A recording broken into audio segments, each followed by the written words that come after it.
బుద్ధి మాధ్యమని హరీష్ రావు చేసిన వ్యాఖ్యలను ఖండిస్తున్నామని అన్నారు deputy CM Bhatti Vikramarka. Speaker అభ్యంతరం చెప్పినప్పుడు ఏకీభవించాలని అన్నారు.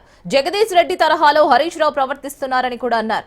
స్పీకర్ అభ్యంతరానికి హరీష్ రావు అభ్యంతరం చెప్పడం కరెక్ట్ కాదని కూడా అన్నారు. బడ్జెట్ పరిధి దాటి అడ్డగోలు వ్యాఖ్యలు హరీష్ రావు చేస్తున్నారని భట్టి కౌంటర్ ఇచ్చారు. ఇప్పుడు బడ్జెట్ కూడా మాట్లాడుతూ ఉన్నారు, చాలా సంతోషం. రెండింటి మీద మీరు అనలైజ్ చెప్తా ఉంటే మేము రాసుకొని సమాధానం చెప్పడానికి కూడా సిద్ధంగా ఉన్నాం. కానీ మీరు ఆ చెప్పే విషయం వదిలేసి పొలిటికల్గా స్లోగన్స్ చెప్పించడానికి ఎక్కువ ప్రయత్నం చేస్తున్నారనేది మీ ఉపన్యాసం ద్వారా అర్థమవుతా ఉంది.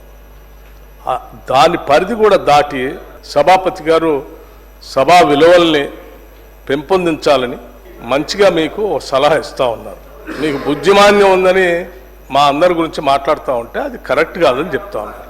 రైట్, మీరు కనీసం నిజంగా విఘ్నులైతే స్పీకర్ గారు సభాపతి గారు చెప్పిన దాన్ని విని బుద్ధిమాన్యం అన్న మాట పొరపాటు అయిపోయింది, నేను విత్డ్రా చేసుకుంటున్నా అని చెప్పి వారి ప్రసంగం చెప్పాలి. కానీ వారు జగదీష్ రెడ్డి గారు ఎట్లయితే మాట్లాడటం కోసం ప్రయత్నం చేసి ఏం చేశారో ఇప్పుడు అదే ప్రయత్నంలో వీరు వెళ్తా ఉన్నారు. అధ్యక్ష, ఇది కరెక్ట్ కాదు. మీకు సరే ముఖ్యమంత్రి గారు అన్నారు, మమ్మల్ని అన్నారు, మా బుద్ధిమాంద్యం అన్నారు. రైట్, మాకు బుద్ధి ఉందో మీకు బుద్ధి ఉందో నేను మొత్తం రాసుకున్న తర్వాత లెక్కలు చెప్పేటప్పుడు చెప్తాను. నేను సభాపతి గారితో కూడా ఆర్గ్యుమెంట్ ఏంటి అధ్యక్ష? మీకు ఇట్స్ నాట్ కరెక్ట్ అధ్యక్ష. వారు లెక్కలు చెప్పమని చెప్పండి, రాసుకుంటాం.